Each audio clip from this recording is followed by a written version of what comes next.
welcome back to Media and More. We're on episode 2 of Andor. I am the mediocre modeler. And this is Andre from Indie Arts Midwest. Welcome to our show.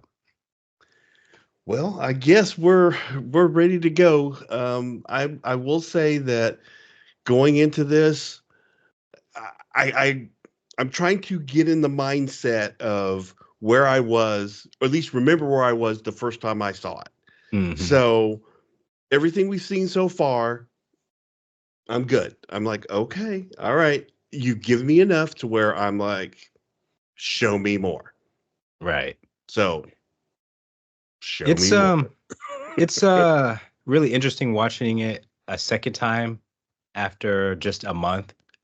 And I find myself trying to find little subtle things that I didn't see prior. And there's a few things that pop up from time to time, but for the most part, I think I've got a good angle on the entirety of the show. But at least watching it a second time allows me to increase the clarity on what's going on. Right, right. So I do like that. And there was something I wanted to ask you before I got started, which was when it comes to shows like this, are they better due to the source material in comparison to something like episode 7, 8, 9? And what I mean by that is we have Rogue One as our finite point, Right, right. and now we have Andor, and so it seems as though they didn't have a lot of room to do random stuff like in other shows. And I was wondering what your take on that with this show. I'm okay with that. I like stories that have bookends. Hmm. The the thing that has been bothering me the most with a lot of these stories has been they'll take like 5 minutes and of something or just a little thing that someone says, and then they'll try and make a whole series on that. Right. Sometimes it works and sometimes it doesn't, and most of the time I think most of the time it just doesn't. And this is like across the board. I'm talking about in Star Wars and Star Trek, and just they it's like they're trying to squeeze every little bit of whatever out of these stories, and sometimes just let the story be the story and let Right. that it tell it let it be done. So far I'm okay with this. I mean, the only problem you have, I guess, would be the fact that the end of his story, so going in, and I guess that was my major problem. I know where his story ends. Hmm. I'm on where his story began, but you kind of know that he's gonna make it to the end. So what kind of perils is he actually going to face in the middle? Right. Right. Because he's never gonna die, or he's not gonna, not And within this, the series, not within the right. series, he's not going to die. So that Right. kind of takes some of the stress off the table. And I totally agree with you because it seems like Acolyte, for example, this is a story that's taking place 100 years prior. So they kind of have free range to do what they want, even though I'd argue that there is source material available Yeah, for a better story than what we were given. And I could say the same thing about um, episodes 7, 8, and 9, where they yet again had source material that was provided by George Lucas, but at the same time, they were like, oh no, we're going to go in our own direction and kind of like pick what we like from your story. And I don't know, we're just seeing it on both ends of the spectrum, just is very telling of the type of writing going on. Whereas with this show, it seems like, as you said, we know how it's going to end for Cassian. And so it kind of makes it to where they have to follow a specific format in order to get there. And I really appreciate that about this show. And in yeah. fact, I didn't watch the video, but there's a snippet floating around of Andor season 2. So Season it's kind of two. good that we're talking about Okay, this now so that when it kicks in later, we'll be ready. We'll we're be already good to way go. ready. Yeah. twice watched. So, all right. So, starting off this episode, which is called That Would Be Me. Okay. Yep. And Which I thought was a weird. yeah, it is weird. I'm just like, And okay, they could have but just given it a title. I mean, he does say it later in the show, in right, the right, episode, but okay.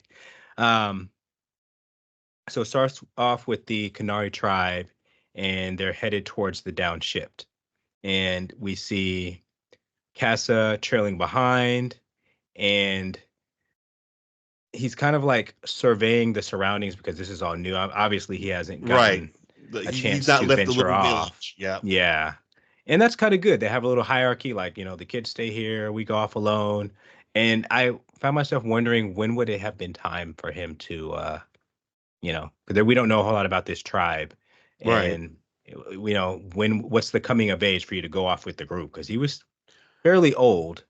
Um, Yeah, but wouldn't you think that that's one of those things where they give it a shot? So say he goes and he totally screws the pooch while he's out and just like, yeah, you're not ready, you stay here. So I think it's right, probably case by case. If he had gone out there and did okay, it's just like, okay, you can come on the next one. right. But That's a but good if you point. totally messed it up, they're hunting for food and you let the food get away, yeah, you're not coming with us anymore. Right, You get to stay right. with the little kids. Well, they had to have done some kind of excursions before because they had all Oh, this yeah. handmade gear. And, I'm not, if based on the history, which we'll find out later on the planet, it kind of seems like they wouldn't particularly run into any danger per se, but we don't know about the animal life or anything else beyond. It's it's an Well, and I will old say that planet. we did have the conversation about working either in the volume or actually going to an area and filming live. Right, And this is absolutely filmed live. It looks so good for where they are. right. So I don't. I mean, I know they can do a lot with the volume, but there's just something about filming on location. It looks like they you felt like they were in a desolate jungle. Yeah, and that makes me wonder, in Acolyte, that tree, the yellow tree, if that Yeah, was actual or like a or real and tree, or maybe they just made one, which, man, that's a lot of work, but that's a lot of work. man. But yeah, that's a good point. I do like the fact that, they make good choices on when to do a live location versus on set. And if I remember correctly, Barracks, they did build that isn't on I it is on set, but it's just really well done. Right. Well, yeah, they did a really good job with that. I mean, it looks like a really good tight little village. Right. But maybe that's why it works because it was narrow alleyways or whatever. So it definitely worked Oh for yeah, they for definitely played Ferrex. on the shadows and long alleyways and dusty town look. But Um, but let's yes, see. he's going, he's on his first hunt. Yeah. And so he's observing his surroundings, and they end up at a clearing near a cliffside, which gives us a view of the old mining site. And Okay. it was this part that kind of raised more questions than answers for me. It was a pretty basic mining site. It had the Yeah, stair yeah, stepping, the tier, and I but looked it was huge. right, yeah, way big. I mean, you look at some of the diamond mines that we have here, and I mean, even like it you couldn't It even dwarfed it. compare. It was huge. Yeah. I did look down. I saw one of those big mining saws, Right, right, right. similar Yeah. to what we would have. I think, and it is kind of like, yep, that must be the universal standard for, Hey, cutting into rocks. The only if it difference works, is it works. I And feel like theirs was automated probably. I'm just well, I think guesstimating. that's giving us something that we can identify. Because I mean, you can Right. look at it like, okay, it's a quarry, it's a mine. We got it. Right. But And they were like, still, it's like, but what happened? Because everything was, exactly. because it was tipped over on its side, so you knew something happened. You just didn't know what. Yeah. And I recall seeing two entryways. There was like a dirt entry path down, and then there was like another on the far side. It was just obviously there wasn't gonna have him stand there forever, Right. but it would have been But cool he to was in like awe. He was like, "Whoa," right, like he had never. Well, I wouldn't say that he's never seen it before because No, obviously I these are would the say he children of the people who right. were I working think there. he had never for the length of time that he stood there looking, he Mhm. had never seen that before. That makes sense. Yeah, considering his age, yeah, all that could have Yep. happened when he was too young to even Right. understand what was going on. So I do, yeah, that was a really, I just loved that scene. It was really cool. And plus, any extra information I can get on behalf of the planet, I'm willing to take in because I'm just that Right. kind of person. I'd like to know all of it if possible. I'll probably have to look up something on Wikipedia to see if there's any deeper information. Even though we're given some information later on in this episode, it would have been nice to see how it got to that point and maybe perhaps we'll see in episode or season two, Season but 2, but I'm not entirely sure because like what would be the point, well, and see, this kind of goes back to our conversation, what we were just saying. I don't need to know what was going on in Canary other than what it is, except Yeah, for what they were mining for, because I don't think anywhere in this they mentioned it. there are two. Well, there's one thing that piqued my interest, which we'll get to that later about some of the history of that planet. Okay. And so, did you have any other thoughts on behalf of the visuals for that area? No, no, other than they look great. Oh yeah. And so he surveys the view a little bit more, and then he looks back to his group before running to catch up. Yeah, and they totally were not keeping an eye out for him. They were just going. Yeah, there was at least two times in this episode where I could like you faintly hear him basically saying, "Hey, come on." Yeah, yeah, He's yeah, just like, yeah. huh? You know. So then we cut to Barracks at the bell tower as the bellman grabs his gear and proceeds to ring the hammer or bang Yeah, on the giant. I love this guy. Yeah, This guy is yeah, totally into his he's job. dedicated to his job. It had me wondering, like, is that his only job? He has to I mean, be. everybody has to have a job there, I'm sure. So like he's gonna do it. Hey, you know But what? And he's on it. but think I thought it was really cool how he had two slightly different hammers to create a different sound. Different. Oh, okay. I didn't notice they were two different. I noticed that the way it was usually bells are vertical. This was like Yeah. horizontal. It was more like a table, and it was like a bell inside of a bell or something like that. It Some was people really were cool. saying that it was salvage material. I'm not so sure. I did download an STL file because I was like, maybe I'll 3D print this, or perhaps I'll have a render just to throw up on the screen. That way we can just view it that way. In addition to good cuts of Bell guy. Right. But yeah, he prepared I just thought that was he so was he cool. was on it. He was on it. I love that guy. Yeah. And it is primitive, you know, way of timekeeping, but Right. this is their town and this is how they do it, and that's totally fine. So, I mean, like, it could have been automated, But like it would but have been this kind of is interesting to see a droid, power up and do the same thing, from a maybe like a cuckoo clock. well, I think this is kind of where everyone's always talking about. We're always saying, does it feel Star Warsy? Hmm. It feels Star Warsy in the sense that here's a culture that we've never seen before. Right, And, right. and I'm just like, oh, okay. So I am definitely eating that up. I definitely like Ferrex, even though it seems a little bit backwater. It feels like a community of good people just working hard, trying to get the job done. Right. It's definitely far So, from Tatooine in oh, terms of absolutely. the This is the general big city townspeople. compared to Right. Tatooine. Is it? Yes. Yes. I think Hmm. so. And then so basically that marks the end of the day. Mm, And we see Brasso leaving for work and hanging up his gear. And then it then cuts to Cassian stalking through the town, to which it cuts again to Bix checking info on the terminal. and her boyfriend walks in and asks, "Is everything okay?"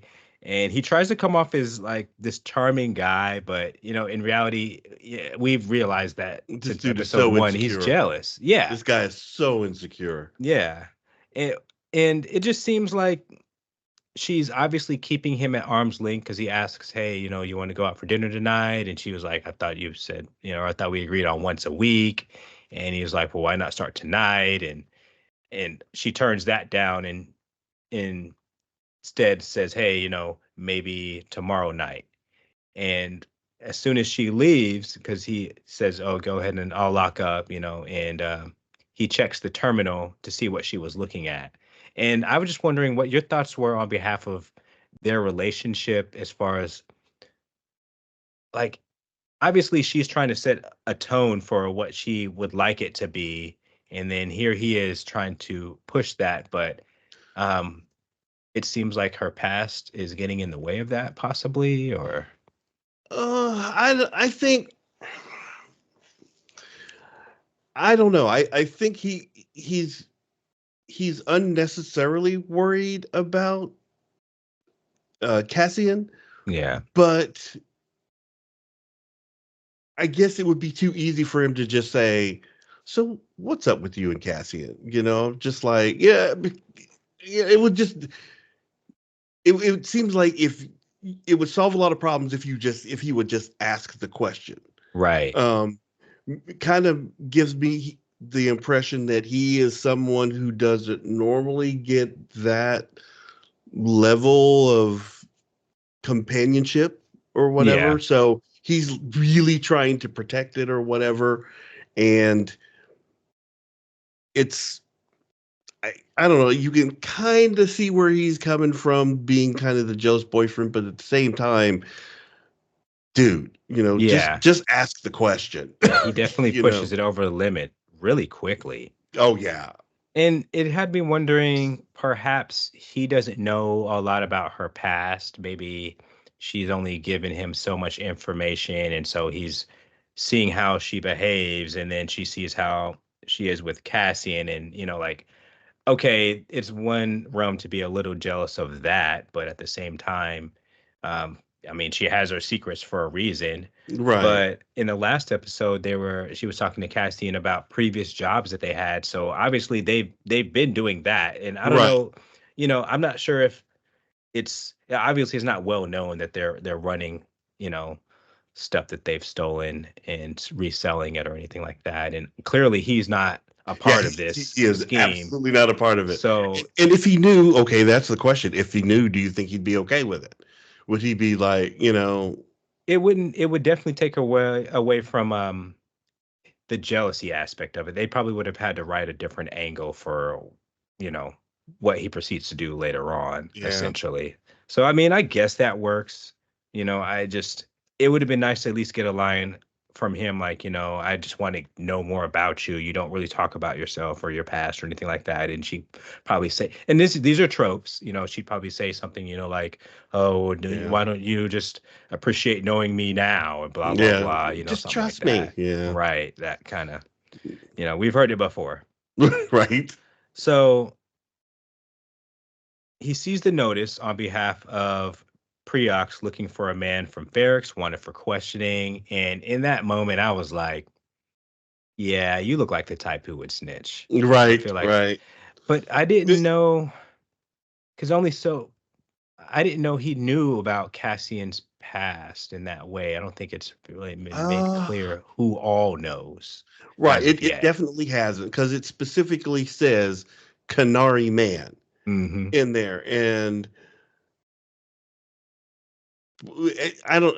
It's Canary Man from Ferrex, I think so. There's not. I can't guarantee you that he knows that he's Canary, Right. but he definitely knows he was from Ferrex, and I know he knows he's kind of got like a dark past, kind of a rabble rouser type past. So at least maybe I'm going to call that maybe a flaw in the writing because I can see on the Preox side them going, well, he was asking about a Canary woman, Right. so and that was her his sister, and so I can see them assuming. But on the Ferric side, there's no guarantee that anyone knew that he was a Canary. And I So should have the boyfriend's name. I did not even try to. I could have looked up the cast, but I just have him written down as boyfriend. yeah, yeah, yeah, yeah. That's what I have. Boyfriend, But for me, jealous this was boyfriend finds message. right. There's a lot of that jealous boyfriend written in here. Yeah, For me, this was the defining moment for the series because if he, it makes me question, okay, if he had heard about this notice third party rather than seeing it, then it probably would through. not have pushed Mm, him to act so quickly. But that no, I mean, like him at least seeing it kind of made me feel like, okay, well, if this particular sequence of events did not take place, then everything that follows also probably would have been delayed further, right, allowing Cassian right. to do what he needed to do, and and maybe there would have been less trouble. Well, But unfortunately, I think because of the direction this is going, this has to end up it on. had We're happened. we're kind of on rails as far Oh as yeah, that is concerned. for But sure. at this point, I still wasn't completely. I'm like, he has the information, but Hmm. what is he going to do with it? And I'm just He's like, just well, desperate to tattle. That's ugh. So I'm just like, So I'm going, don't do it, dude. Don't do it. oh, you could see it in his face. He wanted to so bad. Oh, I got some dirt. And so uh Cassian goes to visit his mom, and before he enters, Marva tells the droid not to say anything. And so Cassian comes up with this excuse on where he was, which it wasn't a bad excuse, but Oh yeah, his mom is not it was. dumb. Yeah, yeah, right. It was totally a lie. Just like, yeah, okay. Right. And then she tells the droid to read the notice from Preox, and she starts to question him, and basically asking who else knows. And she mentions all the people that she knows or who at least knew about the fact that he was from Canary are dead. Right, And I think he named off two other people, which I was kind of right. half Because listening. because I think Brasso wasn't it. Brasso was one of Yeah, them. Brasso's one. He And didn't mention Bix. He mentioned. I the think droid tried to mention Bix, and he and Cassian shut that down real quick. So, right. so And I think maybe the brothers that you like. I think they oh probably mentioned. right. That's I think maybe possible. that was the other person he mentioned. Yeah, I could see And, that. and and but Marva jumped in quick. She's just like, well, why are you mentioning this? He said, hey, you're making a list. I'm just giving you the list. Hmm. So No, and then so the conversation starts to escalate, and he admits that would be me. that would be so. So How now did we they he know? How said did the they know? title. That would be me. I'm okay with that. I'm okay with that. I'm just it's Yeah, obscure. I'm just like, okay. yeah. So It's just so it's a you common stepped in thing. it, yeah. Yeah, it's so common. I really wish we would see it less. Like saying the title of the movie in the movie, or Well, yeah. yeah, no. Um, So then the droid says that Bix was looking for him and totally shifts the conversation to Cassian trying to find out when or whatever. And I think Marva's trying to question him more. And he's basically just like, hold on, this is Yeah. important. So cuts her off. And he tries to get more info out of the droid, but it runs out of power.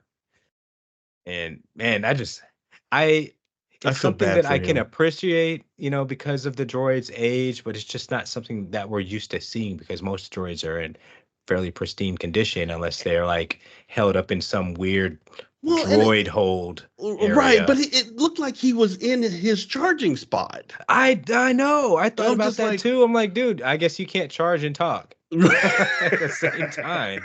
Is one or the other, buddy. well, right, So, but you are absolutely right. I thought that was so strange. Maybe that was a failure on continuity.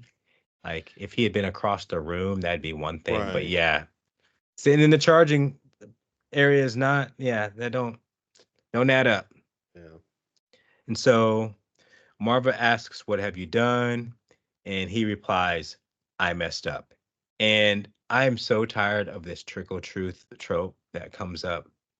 That one in particular too, like they don't want to, they just say I messed up, And I Yeah. guess that helps save time for us as the viewer, but man, it's just like, honestly, if they would have cut to him looking at her, I would have just I'd have assumed that okay, he took time to tell her the story, right quick, like this is what happened.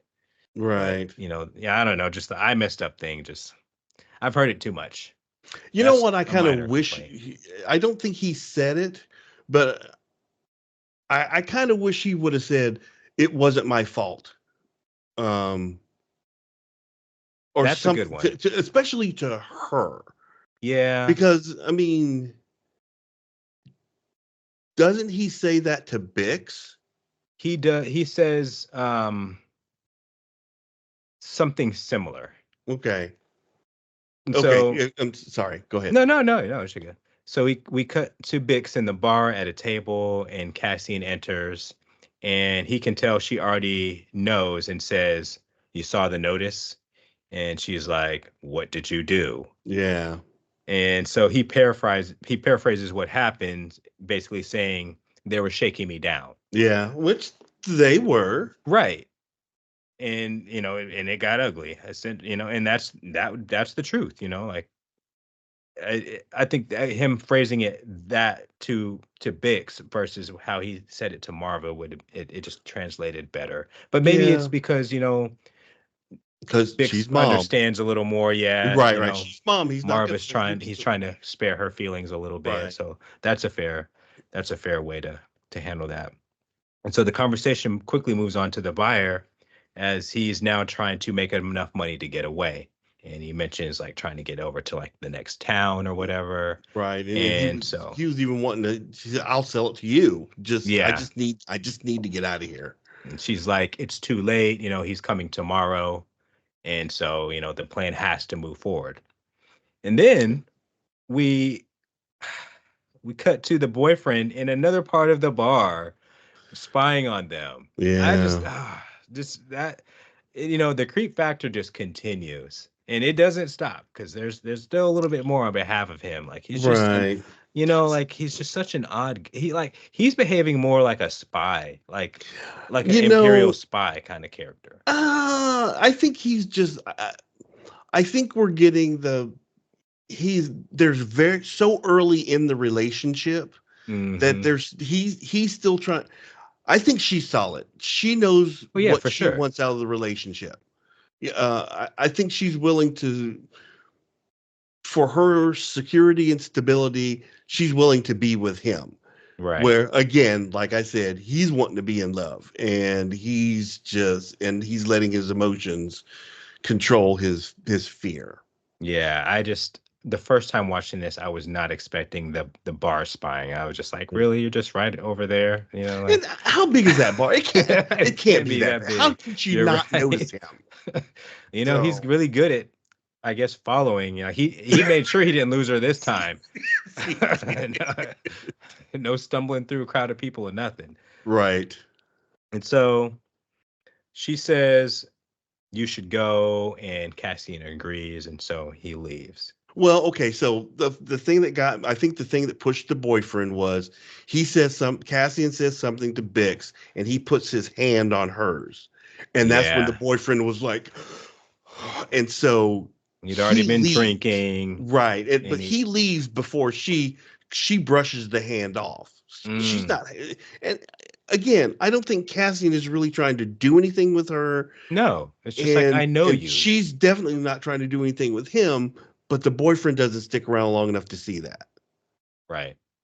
That happens a lot, even in real life. Well, Yeah. hopefully not like that, but yeah, I mean, Well, like yeah. just the misunderstanding of a situation.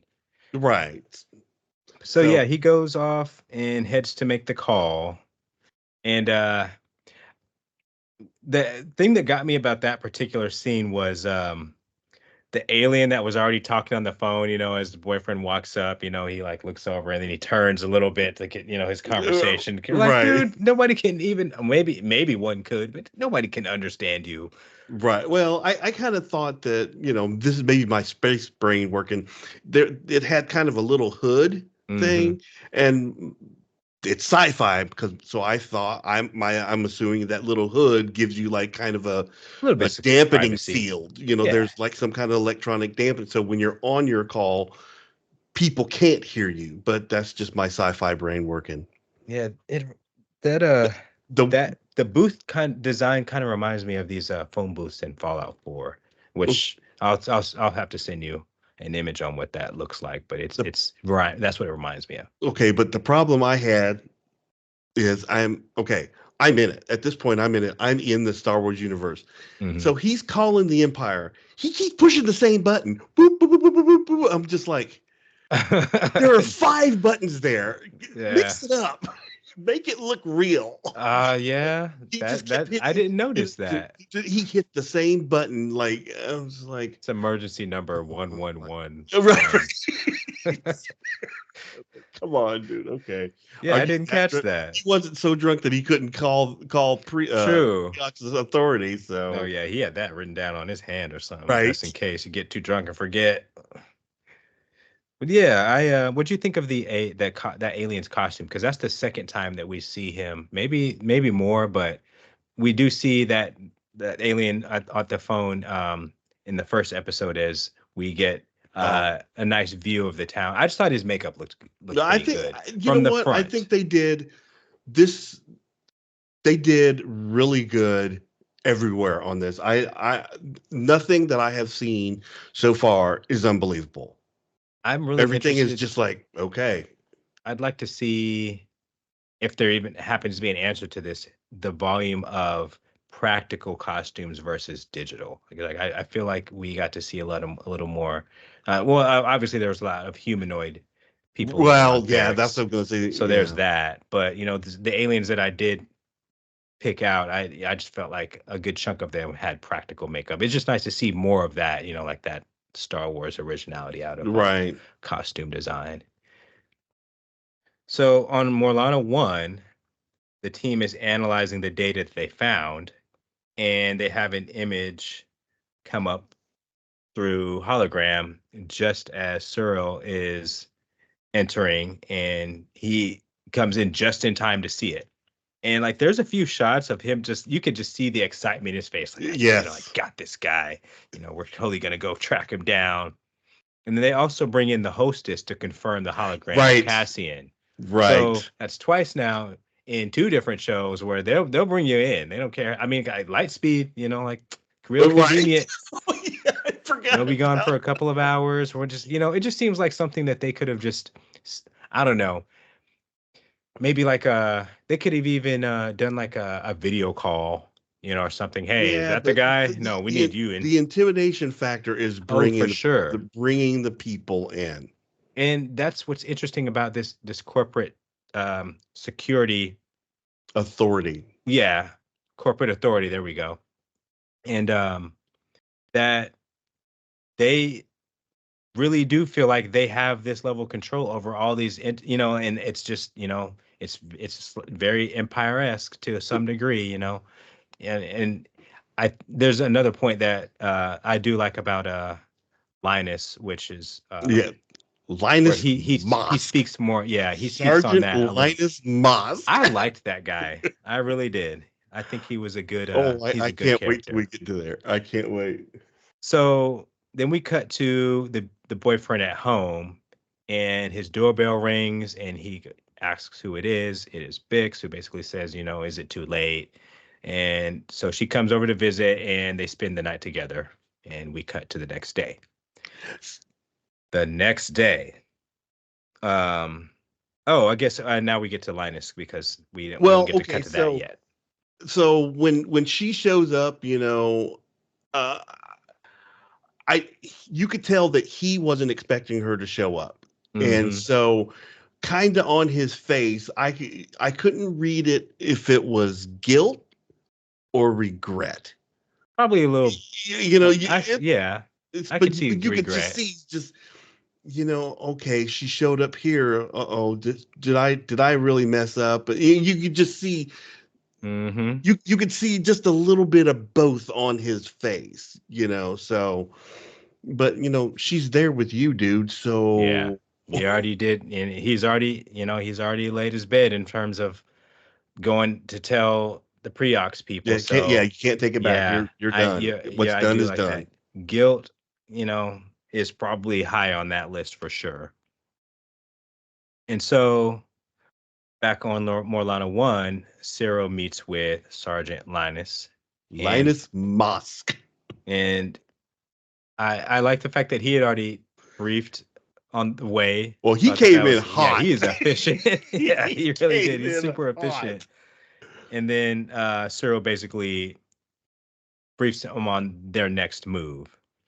And I like how it's interesting that Linus shares a similar affinity towards the ultimate goal that they're trying to achieve as far as controlling everything. And at the same time, I don't know, it's just the way that Linus approaches his beliefs versus how Cyril does. Like they believe the same thing, but it's just a different Right. angle. So honestly, at this point, okay, Linus is definitely fanning the flames. Oh There's yeah. just no two ways about it. Got But Cyril all excited. I don't dislike the guy. I mean, it's just Yeah. like, okay, I mean, he could just as easily be a pwn from Aliens. Mm. I mean, because his guys follow him. He's the sergeant. He speaks with authority. Hmm. I mean, and he's on task. He That's takes what it sergeants serious. do. You Yeah. know, what got me was, um, he goes, uh, on a side note. I really appreciate the fact that you and the chief inspector, and when he said that, you could almost see Hmm. Cyril kind of pucker up, just like he He's doesn't like, know about this. exactly. Yeah, Yeah. but yeah, he goes, two men dead, line of duty, colleagues, to not do anything is outrageous. Exactly. I mean, he jumps right on that, and he follows that up with anything less than full engagement on a case like this is unconscionable. And Yeah. Linus follows it with unconscionable. So they are just fueling each other's energy. But the thing that got me, he was just like, "Well, are you suiting up with this, sir?" And Cyril's just like, "Well, I was planning on it. Don't you think I should?" And absolutely, he keeps saying stuff that you can tell, um, Yeah. He that says, Cyril is kind of unsure, yeah. but Linus He's enforces it, and he goes, "Okay." right. Because Linus goes, it's a show of force, and it also help boost morale, Yep. which is true. Even though nobody really knows outside of the team that they're supposed to be doing this. Right, right. But and I do at least appreciate that they were on top of it, even though he was jumping the gun on something he Well, I wasn't mean, supposed to. But well, yeah, they're because you not could, playing around. but you could tell that he wasn't supposed to be doing it, because when Oh he yeah. showed up, he just kind of grabs him and he kind of ushers him off Yeah. to the side. Right. Now, the one thing that I noticed was at the security authority command, if you look at it, it's laid out very much like a Star Destroyer, because they're walking through. You have people on control panels on a Right. lower level. So like Hmm. the commanders are walking above, and the walls are angled kind of like in a Star Destroyer. So Kinda, yeah. it's all set up. I mean, I'm sure it wasn't on purpose, but yet at the same time, it does mimic the a Star Destroyer bridge. Right. There's a So, design standard yes, to some degree. to some degree, but you Yeah, I can see agree with that's that. why Cyril is, he's we're as good as the Empire. So, And then I also like how Linus views their angle in all of this as they are the Empire's first line of defense. I thought that was a really interesting oh, I line. did hear him say that. And Oh, it's, okay. that it is an assumption, but to some degree, you have the supervisor in the previous episode who is basically like, we're doing what we got to do to keep them off our backs. Like, yeah, they are the ruling authority, but like we're trying to keep it this Yeah. realm that we can control. And then for Linus to follow up with something like that, it's like they're all trying to approach the same goal, but some people are going to take it a lot more seriously than Right. others. So, I mean, he's a really interesting character. I liked him obviously more than Cyril, but just Right. I don't know what it is about that actor. He just reminded me of I don't know, just there's something about like the Scottish, Yeah. you know, Yeah. our sergeant guy, they're just, It's just really. it just felt like the blind leading the blind to a certain degree. Yeah. I mean, and that's true because majority of the people at that corporate site were just doing their jobs. Right. It's really Cyril and Linus are the main two are like, no, we need to do something about these other people don't even know what's going on half the time. They're just maintaining and collecting data and sh- sending out Well, data.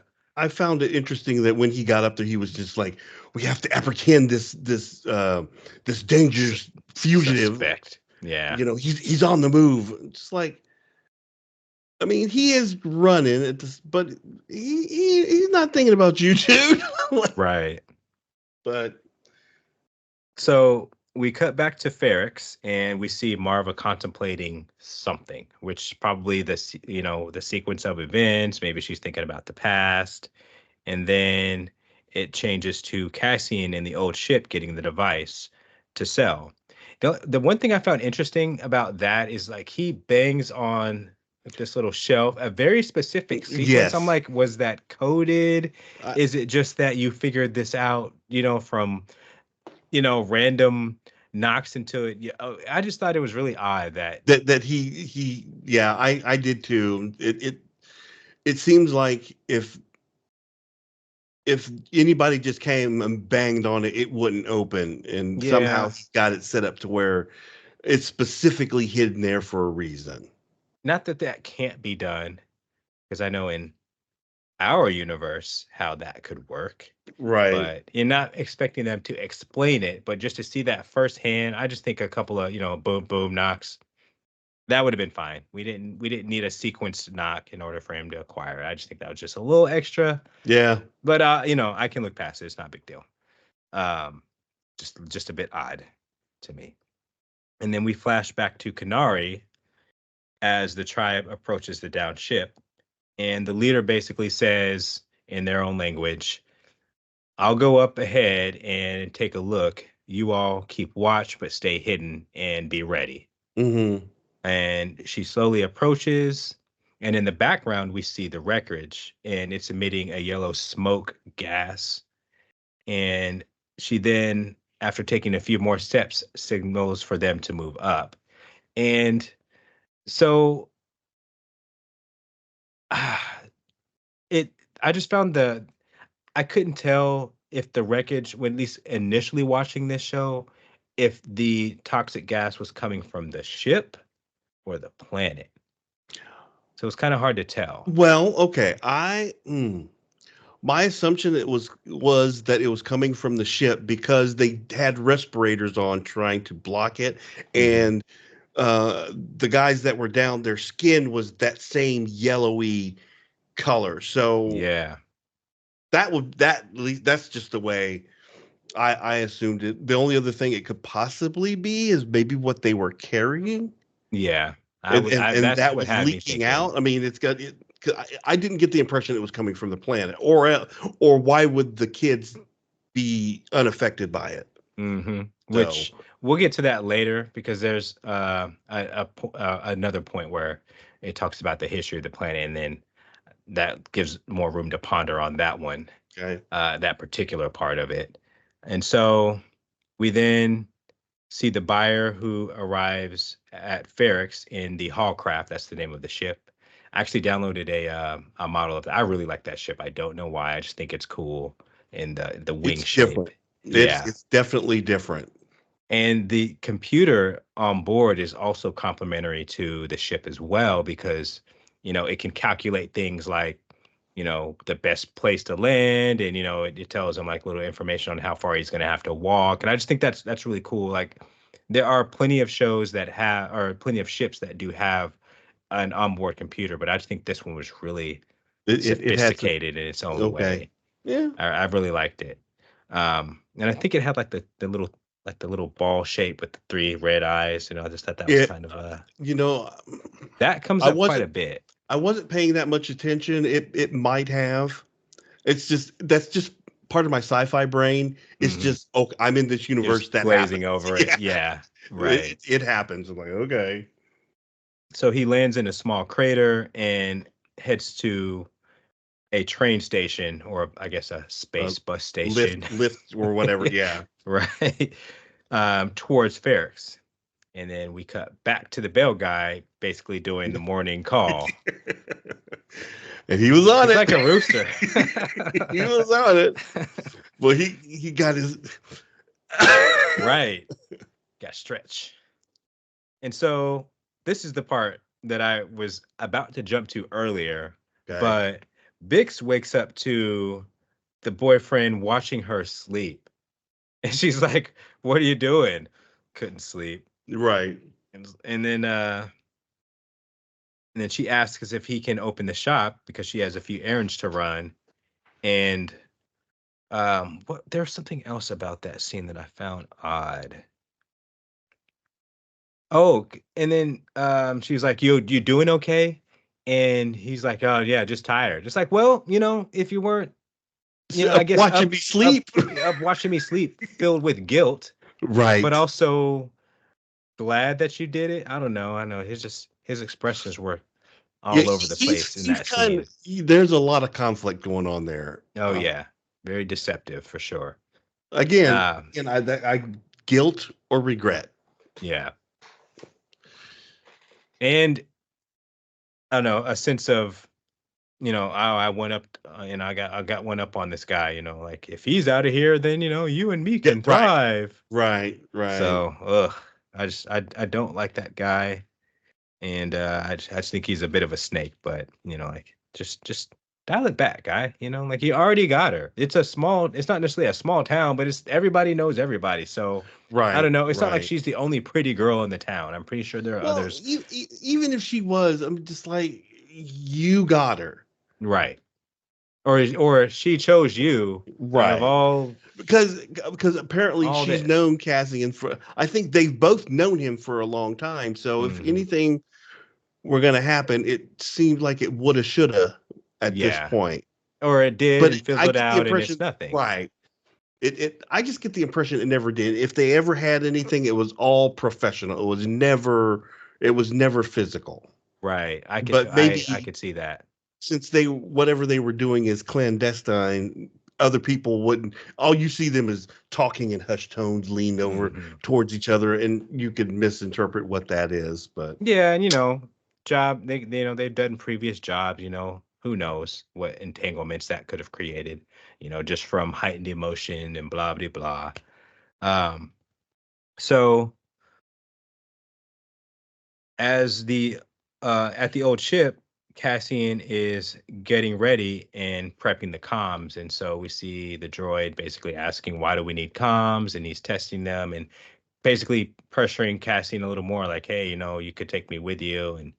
And Cassian mentions how, you should probably be getting back because Marva's going to be looking for you. And it's funny because, yeah, right in the next scene, that's what Marva's doing, asking about right, the droid, getting upset, like, where you at, dude? And she goes into his room, and I don't know why.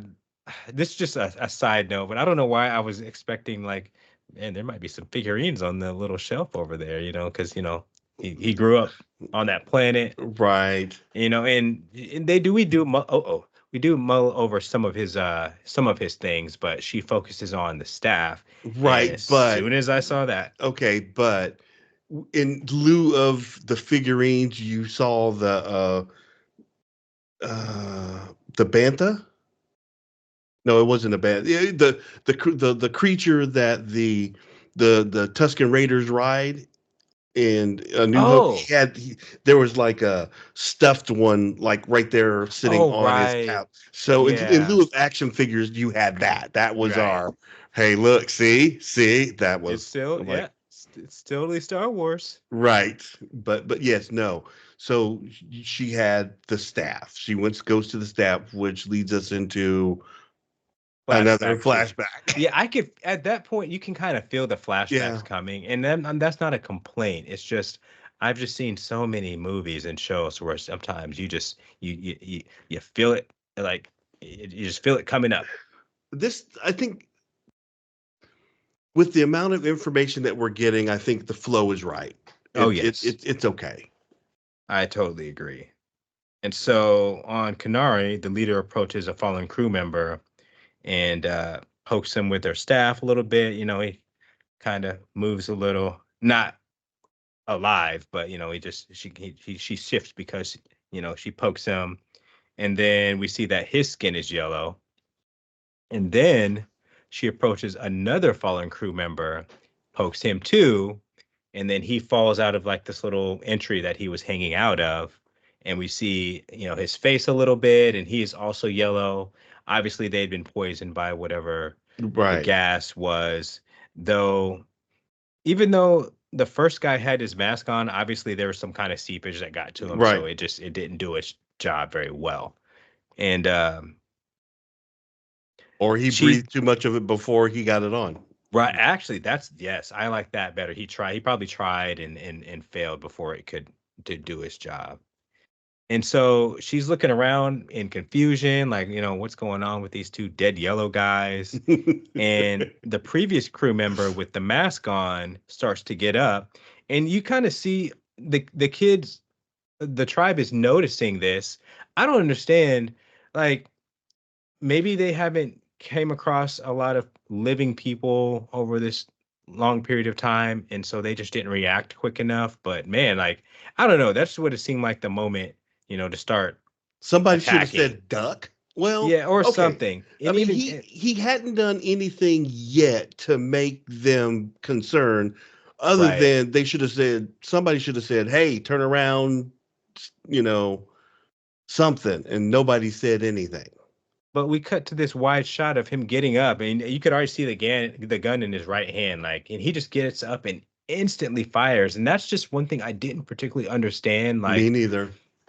I don't, I don't know. I don't want to necessarily complain it on behalf of bad writing per se. It just didn't make sense. I mean, it would make more sense if he woke up, he was confused, looking around. He sensed that it was hostile in some form. I don't know why, because I mean, like, Right. because like, and maybe it's just a trope where any other person in that scenario normally would wake up and they're looking around. You see all these eyes staring at you. You're in confusion or whatever, and maybe you fire, but it was just really instant. No, So he he woke up fires. and fired. Yeah. Yeah, shoots her in the back, goes through her chest, and she goes down.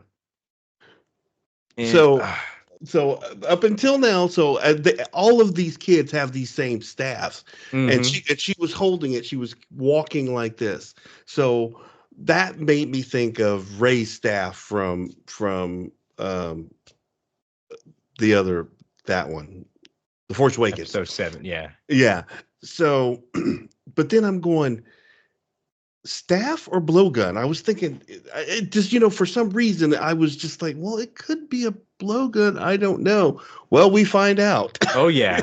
It's a blowgun. Yeah, and man, they They fired up. were accurate. It reminded me of that scene from Ace Ventura. He's got all the darts in his back. So, I love that. in my thought, they can't be using any kind of a poison or anything, or toxin to like knock the person out, or if they do, it takes a lot of it, because I mean, he was getting hit from all areas, and he's And mind you, firing he's wildly. still yellow. So Yeah. there's that. It's like, Yeah. dude, you would think that I don't know. He would have been less accurate, in this Right. Well, poisoned state. he And the was. respirator did probably do a little bit, but I'm like, you're still Nobody all else yellow, got buddy. shot though. Nobody Yeah, else got shot. I mean, he was kind of shooting wild after that, but he was very accurately shot her in the for that back. first one, yeah, Yeah. yeah, the coward shot. And so they take him down eventually, and then the tribe starts to freak out and frantically picks her up and carries her back. And we see that it cuts to Casa, but we're just assuming that he stayed behind because they're just carrying her off and he's just Yes. standing there. Yes. So, you know, But obviously, shock. He's in shock from what took right. place. And to be It was fair, you know, rightfully so. right. And yeah. But Yeah. then back on Ferrex, Cassian listens to Sam, which is, I guess, the guy who he was trying to get to give him a ride to the next town, talk about a little bit more information on the background of Canary. And it's mentioned that it's from an imperial mining disaster, which I find really interesting. And I think that's the part that I would like to know what took place on the history, like what disaster exactly, like how did it, you know, how did it get to that point and Yeah. everyone died? It's a mid-rim planet and it's abandoned and considered toxic. So that kind of goes back to what I was saying before about the planet is considered to be toxic, but maybe that was just a cover up to keep people from going there rather than it actually being toxic. Because as we could see, there is a tribe of children living there, but perhaps they're maybe not in the toxic zone. I don't Right. know. Right. Right. You know, there's a lot. It raises more questions than answers. To me, I got from it just knowing the Empire, they they strip mine the planet. Maybe Hmm. so this kind of leads into what you're wanting to say. Well, maybe the people of the planet realized what they were doing, and there was a revolution or Yeah, whatever. rebellion. Yeah. But I think we're on the right path as far as these being the children of the people that was because I can see the Empire picking up all their toys and saying we're done and flying off and not trying to rescue anyone because if they had done something really bad on that planet, the Hmm. people that got left behind would be able to talk about it. Right. So, Because he did say everyone died. So. well, and then if you look at it, so when you go back and look at the dress, you Mhm. can see that all the kids' clothes were Old like mining gear. uniforms. Yeah, yeah, they were mining gear uniforms that have been torn and modified into make their, as one of them even looked like the orange of uh, a rebel pilot, X-wing pilot suit. The orange like Luke Skywalker. It looked like part of it, like Mm. just like one breast half of it, like over their shoulder or something. So Yeah, that did answer a lot of questions. I didn't notice that that's what they were wearing until you mentioned that. But that actually, yeah, not I'm seeing it in my mind's eye. But yeah, Yeah, that makes perfect sense. I did when they were sneaking up on the guy. They are speaking in whatever language they're in Canary. Let's just say Hmm. it's Canary. The one word in Canary when they were hiding that I understood was casa. he was Yeah, he's casa. never So I'm paying like, attention. right. He's in awe. He's on a field trip. So And so Cassian asks how much for a run to the other town, and to basically keep it off the books. And the guy throws him a price, which is a bit high, but they come to an agreement that's somewhere yeah, roughly in the a right. little over, a little under the middle. Yeah. And I really wish I would have heard whatever thing that the little alien guy was saying when they're trying to do research on Casa, because just the face that that guy made, like he had that insult had to have been so good, Right, right. because he just makes this face just like I can't even I can't even respond to that. But yeah, I don't understand why we're just cherry picking on when to do uh captions now.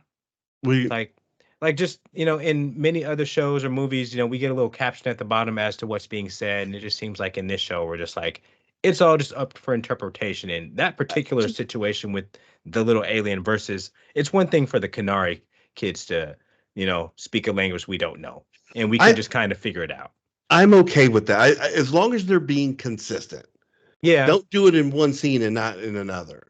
I've just it's not just in this show. I've seen it in a few movies as well. Right. Like why I would have liked to know what they were Maybe it just saying. wasn't the budget. Yeah, I know, right? We don't have a team of people to make up another language. Even though it doesn't Yeah. matter, they could just speak gibberish and just throw something at the bottom and it's fine. And yeah, maybe it wasn't. Maybe they went over the top. I'll have to see what With the cost was. the budget for the Yeah, because there was a list. I was looking at something on Acolyte where they were talking about like the budget list between all the shows and who spent the most money, and it gets kind of bad. Not right. for this show, because I think they actually they probably got their money's worth out of at least the production side. I don't know if they made their money from the grand scheme of things, You know but what? Overall, I hear a lot of praise for Andor. A lot of people like this at the end of I've the day. heard mixed reviews. Some of the people that I have talked to don't like it at all, or they'd say that it's at the bottom. I'm like, I was one of those did we people. watch the same show? I Right. don't know. Well, what I find interesting about this show in particular is the fact that we're seeing more of the Empire side and how their angle works, and how they're not just imposing on planets, but like it's really intricate. Like from a corporate level, from a political level, and not to say that we haven't seen that in other uh, parts of the franchise, but I just think that they gave a little more focus to that in this show, and I don't know, it's something to appreciate, not Yeah. necessarily like from a, we should, also appreciate the bad guys' perspective per se, but at least we understand, like this is why they think, and this is This is how how they we got. calculate what Yeah. they're doing, and I think that the show did a good job of that. Let's see here. Until yeah, it's a bit pricey, but they make it work. And then we cut to the pyramid ship, and I really wish I would have gotten the name of it because Mm, I I just I'd never seen a ship designed like that, and it's coming out of and it's in hyperspace. It's just yeah. you could just put any old weird shape in as a ship and just And throw it into hyperspace. It's well, but fine. it doesn't have to be aerodynamic. There's no need for a ship to be aerodynamic in space. But Right. this ship does have to land terrestrially. So again, and I feel like just another situation where they were trying to make sure that they were completely different from everything else in the Star Wars realm, even especially since this is the time when everything else is going on and we do see, everything else would be recognizable. They were really trying to stand out. And for whatever reason, it worked in this show. I mean, I like the shape. It was odd, to see at first because I'm just like, what is that? But I Yeah. mean, overall, really interesting design. I actually tried to find a 3D model to download of it, and I may have to model it myself because I don't want to spend money to do it. And Right. I know I can. So, I did find a 3D model of a B oh, B2. Yeah. yeah, I'm gonna print one. Yeah. And this is a side note because I know we're getting off subject and we're so close to the end, I know. but someone has been remaking 3D printables of old Star Wars figurine style, and I think that's really cool. Like we're not, Uh, less articulated. I just think that it's great that someone's trying to stick to, the you 5 points know, articulation. Yeah. yeah. I just, it's Yeah. I know, I agree, but at the same time, it's the nostalgia side of it. Like someone cares that much to stick to that design format, Yeah. So there's quite a few Andor figurines that were really well done in that style. So kudos to that guy. Let's see here. And then yes. The So aboard the briefing. ship, yes. So Linus briefs the team, and then he basically has sells Cyril, like maybe you should, like has them. He presents him to give a speech to the crew, Address and I'll the let you, men. yeah, and I'll let you take on this So, part. okay. So, uh, again, listening to Linus, you get the impression that he's a blowhard, Yeah, but he is on task and he's just like men, and he's standing at authority and just he's talking to the guy and the guys are like, yeah, yeah, yeah, and then he steps out and he gives him, you have the floor, sir, and he steps behind him and he's at attention. and Cyril almost had him. He started off He kind of started off poor. a little bit weak, but if he had just built it up, I Yeah, think he'd have been fine. But then there was he no was like, vibrato. none. And it's a good cause. And I wouldn't, go on this mission. I couldn't see myself going on this mission with, a better team. Yeah, yeah, And the well, guys and were then just like, the one guy was just kind of like, "Ugh." right. Yeah, just like when your security force is yawning at you, you've lost them. But I you do know, like how Linus gasses up at the end. He's just like, basically saying, "Good job." Like that yeah. was. Well, no, well, but he starts Ah, and the guys are kind of like, the one guy was kind of yeah. like, Right. I'm like, no. Yeah. And in that moment, he kind of even okay. He reminds me of Corman from Aliens. You know, so you remember the scene where they're in the drop ship, and the lieutenant's just like, they're just like they're saying, well, have you ever done a drop? And they're just like, oh, I've done, thousands simulated. Well, how many actual combat drops? He's like, this is the first one. Oh, right. And just this lieutenant that is completely out of his depth. He thinks he knows what he's doing, but just he doesn't have the respect of the man. So I Mm-mm. guess in a way you could say that this is kind of a trope as well. But and the guy even looks like him. Well, I'll put up a picture of both of them so everyone can remember what I'm talking about. But I, I would not have been enthused to be Oh on that no. detail at Well, it's all. actually, even though it was a bit cringe, it was a nice contrast to what we're used to seeing because obviously Cyril is very passionate, but he doesn't have the experience in this realm. Like he's been waiting for this, and yeah, he flopped on the speech, but overall, his cause in their mind is just. And Yeah, so, but like, these just a dudes are little just trying to more, these guys are just yeah, making a paycheck. They're just like, definitely. just tell me who to shoot. But yeah, he could have hyped him up though. I mean, that would have helped for sure. But yeah, even if they are there just for a paycheck, yeah, I mean, like just a little more, just you gotta mean it, man. Well, I guess that when this kind of goes back to their first meeting. He's just like, well, how many men do you think we should take? It's just a dozen should do the trick. A show of force. Yeah, And he goes, you could just see in his eyes. He's just like, yeah, yeah, okay, yeah. They are a very bad combination. I can just the trouble those two could get into left unchecked I is agree. just immeasurable. One could say that Linus is definitely good enough guy to hype up Cyril. Oh, absolutely, absolutely. But at the same time, he's probably the only one on Cyril's side in the realm of many of the people who work at that corporate site. Like you said, everybody's just trying to do their job and get a check, and then you got this serious sergeant guy coming in, like ready to take some action, and that was just Well, like the spark he needed. he did say that because they are expecting trouble from the locals, Hmm. and rightly so. This command team shows up looking for someone, and they were expecting everyone to stick together and not give up. But he made the comment just like, if anybody complains, remind them that they can complain like once a month via the blah blah blah blah blah Oh, blah. right. Yeah. That Just is like so cheesy, man. Come on. and, and That's how it and works. and the whole crew is kind of like, yeah. I know, right? So that just makes you go, okay, you guys are scum too. Come on, The just equivalent of the suggestion box. right. Right. Like, But dang, man. here's where I was frustrated.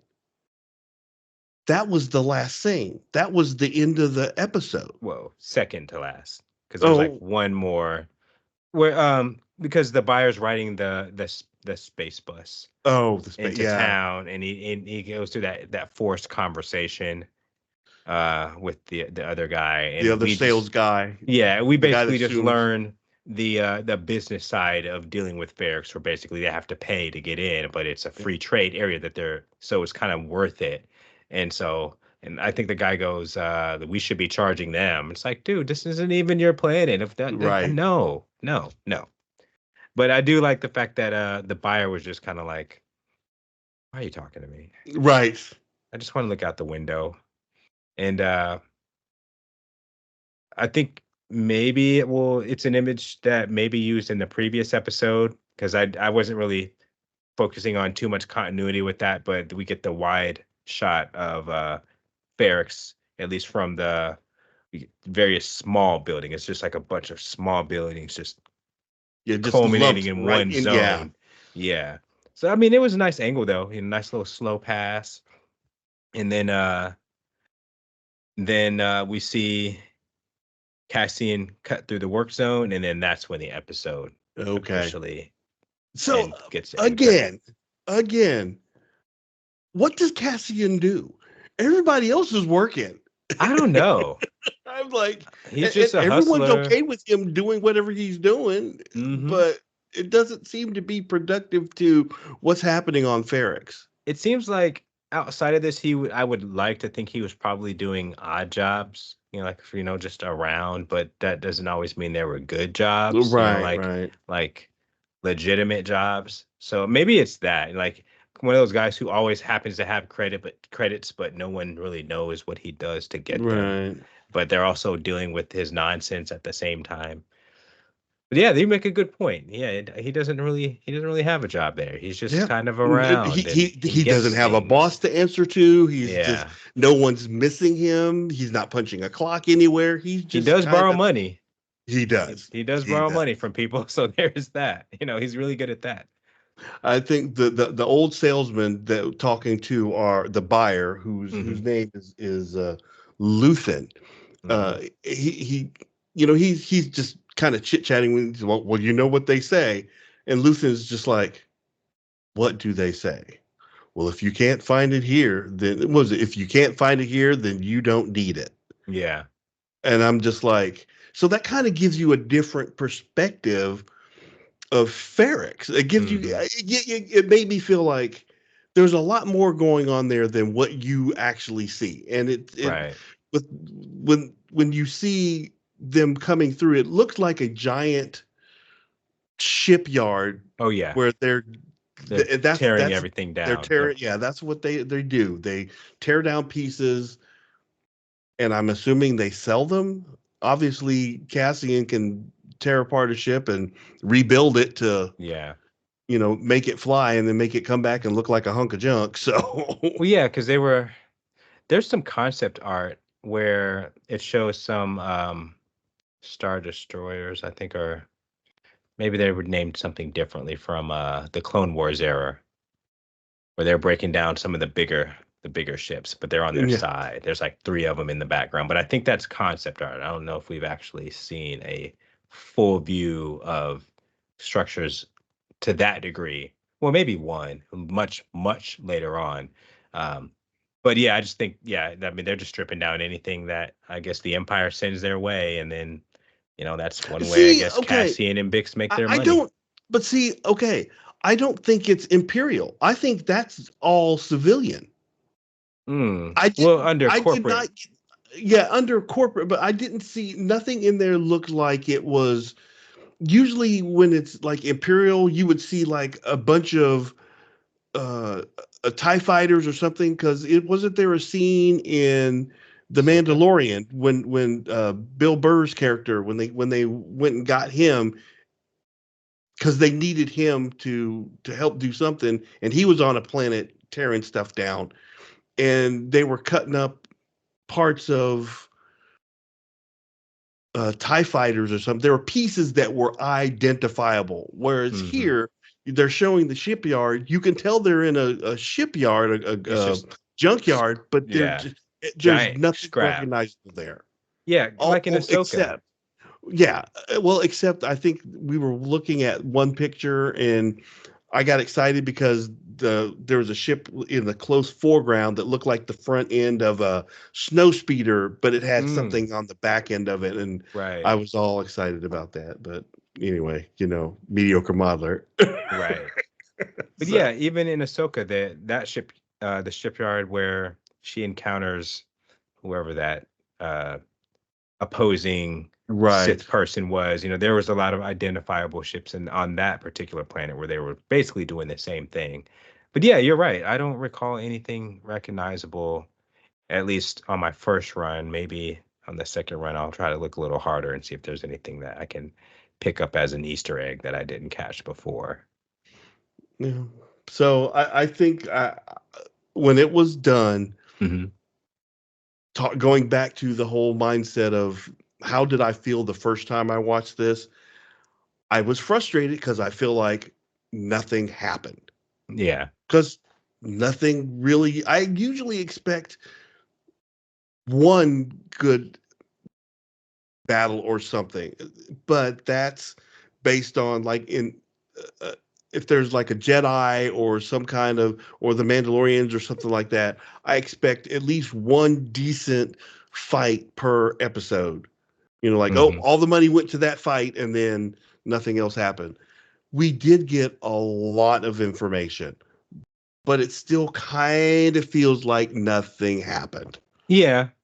Yeah. It's like, and I guess that's the boring side of, you know, seeing And the perspective of the common man, yeah, and and I their think that's why people troubles. don't like this or have not. That's why this is where the negative parts come in. Which is kind of silly if you think about it, because it's like, how do you think the rebels rose to be an opposing entity against the empire? It was dealing with, people having to deal with them all the way up until this point, them coming through and totally either wiping out their society or putting under such heavy rule that, it's inevitable. And I recall Linus making a point of that when he first was briefed by Cyril talking about there are pockets, Mm. forming up all over the galaxy, so like if we don't get a handle on this now, it's going to get worse. And what do you say, something about the best way to sharpen a knife is to use it?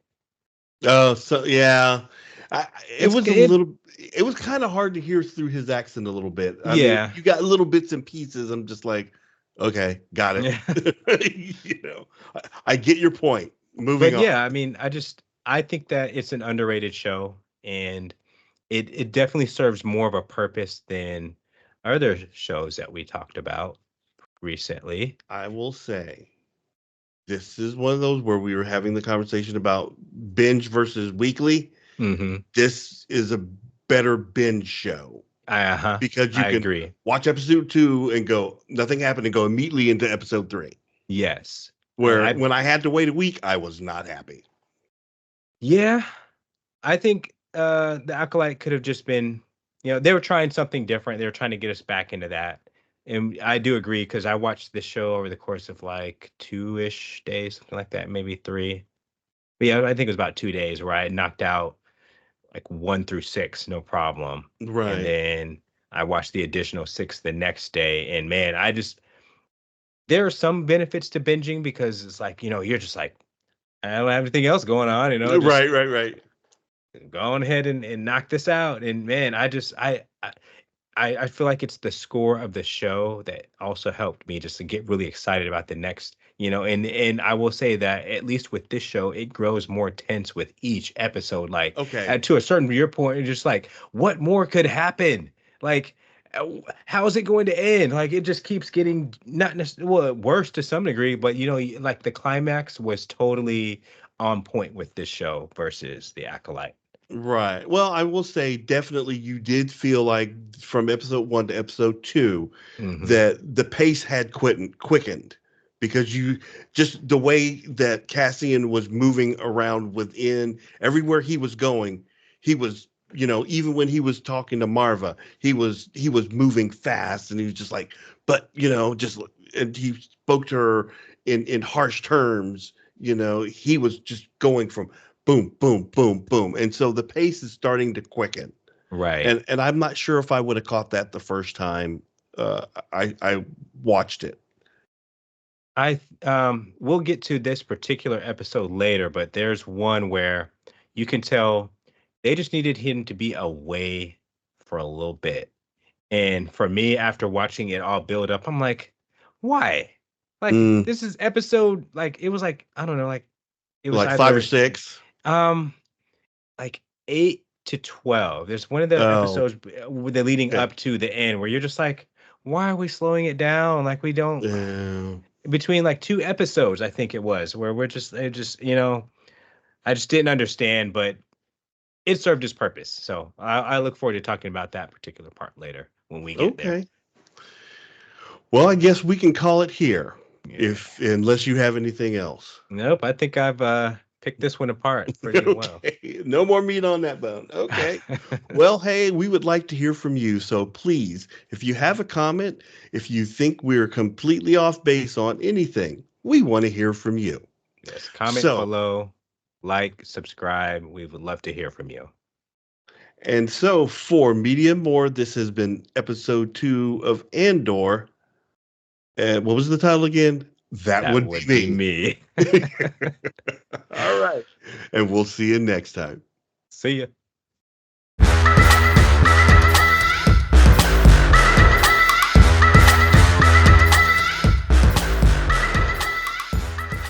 Pew pew pew pew pew pew pew pew pew pew.